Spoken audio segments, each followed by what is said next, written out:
La educación rural surge después de muchos enfrentamientos y luchas. El porfiriato duró 34 años, de 1876 a 1911, cuando Díaz renunció a la presidencia por la revolución. Durante este periodo se caracterizó por centralizar el poder en una gran ola de violentas luchas y una inestabilidad social que limitaba la participación ciudadana, fomentando la opresión y explotación de la clase trabajadora.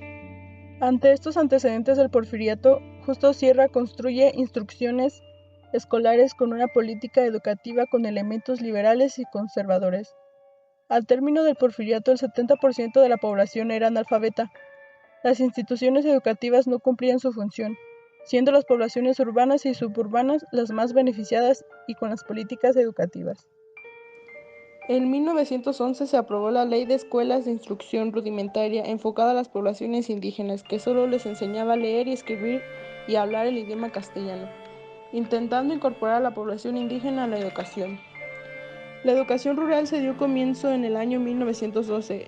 En este año empezaron a aparecer las primeras escuelas destinadas al campo, donde lo primordial era enseñar a leer y escribir. Durante el gobierno de Álvaro Obregón, quien administró un país arruinado y enfrentado al endeudamiento, el trabajo de Álvaro Obregón en la educación fue notable, ya que junto con Vasconcelos, en 1921 creó la Secretaría de Educación Pública.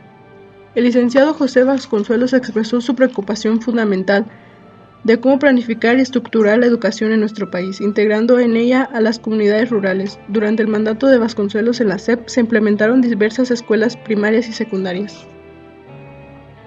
Vasconcelos dividió la SEP en 3 grandes departamentos, que fueron reflejo de sus ideas educativas para educar al ciudadano mexicano. Estos 3 departamentos fueron Departamento Escolar, Departamento de Bibliotecas y Departamento de Bellas Artes. El objetivo de Vasconcelos era en transformar sus ideas en realidad, sacar adelante al mexicano con la educación. Las escuelas rurales fueron incrementando poco a poco. La educación rural es la modalidad del sistema educativo de los niveles de educación inicial, primaria y secundaria. Esto con la intención de que se cumpla la educación obligatoria. Esta modalidad podrá cubrir las necesidades y particularidades de la población que habitan en zonas rurales. Desde hace tiempo se incorporaron las escuelas rurales en nuestro país con el propósito de enseñar a la gente de ranchos, pueblos o campo, y elevar sus conocimientos y evadiendo la ignorancia. Como todo, la educación rural también se ha venido evolucionando. Tiempo atrás, las poblaciones indígenas eran olvidadas para poder recibir una educación. El país era desigual. Después de todo, empezó a surgir la preocupación por los indígenas y la clase trabajadora.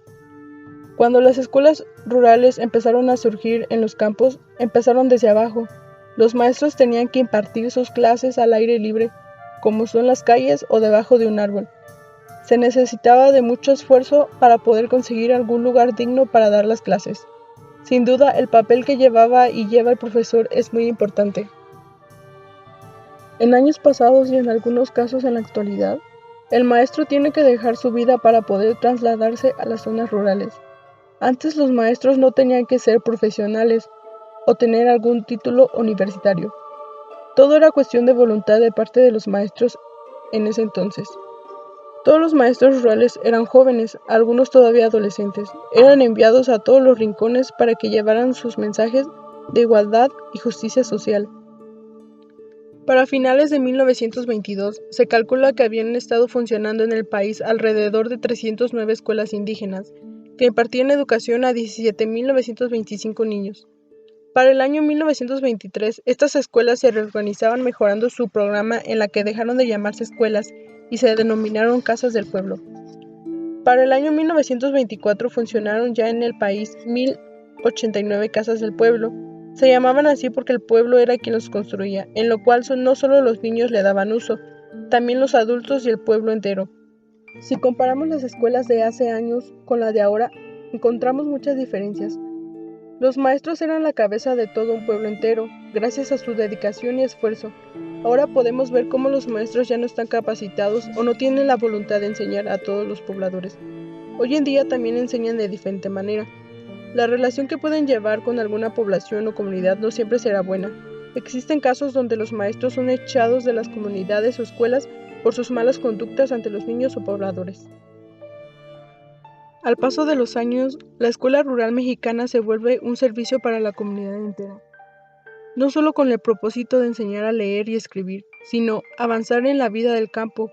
Posteriormente se veía a la escuela como una agencia de mejoramiento económico y social, capaz de introducir nuevos sistemas de producción que permitiría al campesino mejorar su nivel de vida. Sin duda que la educación rural ha sido muy importante durante todos estos años y que nos ha ayudado bastante. Sin la incrementación de estas escuelas, a estas alturas el país contaría con una mayor tasa de analfabetismo. Recordemos que antes habitaban mayor cantidad de indígenas y pobladores de pequeños ranchos, pueblos y campos, donde no conocían ni una sola letra y no sabían hablar la lengua española. La primera normal rural fue fundada en 1922 en Tacámbaro, Michoacán, por el primer responsable de la Secretaría de Educación Pública, José Vasconcelos, como parte del programa de crear escuelas centrales agrícolas que impulsaban la formación de maestros campesinos.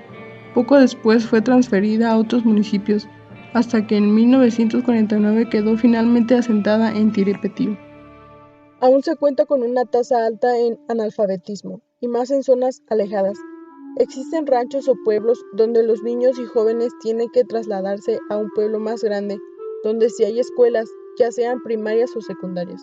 Es por eso que necesitamos incrementar estas escuelas rurales en las zonas más alejadas y olvidadas, para que ningún niño se quede sin educación, además de profesores capacitados y bilingües, ya que en la mayoría de las comunidades se tiende a hablar otros idiomas como náhuatl, purépecha, etc.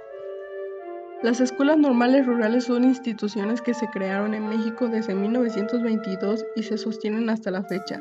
Su objetivo inicial fue formar maestros para que desempeñaran sus funciones pedagógicas en el medio rural.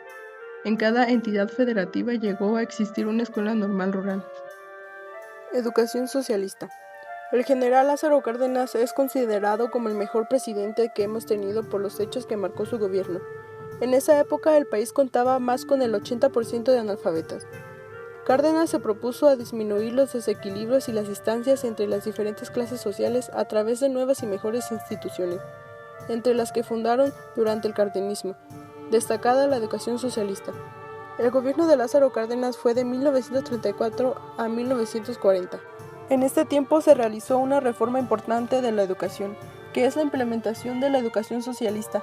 Al implementar esta reforma surgió un gran cambio drástico. En aquellos años era completamente nuevo, debido a las costumbres religiosas que se tenían en el país. Tomaremos poco de los sucesos ocurridos antes al cardenismo. Durante la Revolución Mexicana se le dio poca importancia a la educación. Sin embargo, algunos gobernantes intentaron impulsar la educación a pesar de las condiciones en que se vivía.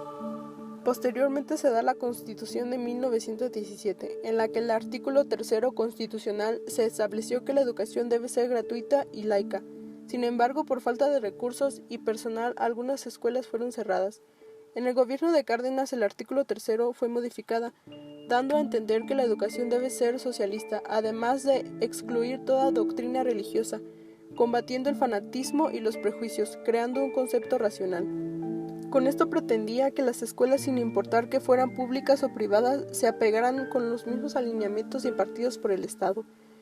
En este tiempo también se da la creación de instituciones educativas que apoyaban el desarrollo de la educación, como el Instituto Politécnico Nacional, el Instituto Nacional de Antropología en Historia y el Colegio de México. A partir de 1907, la educación fue incrementando. En el periodo de 1921 a 1940 aumentó la educación primaria al doble. Los profesores se agruparon en una organización sindical, el Sindicato de Trabajadores de la Enseñanza de la República Mexicana, en la que se adoptó en ser un ejército cuyas armas serían la ciencia y el trabajo, luchar contra la ignorancia y la desigualdad social, formar mentalidades libres a salvo de dogmas y prejuicios irracionales, orgullosos de sus labores sociales. Los profesores convencidos de la reforma como medio para la construcción de una mejor sociedad.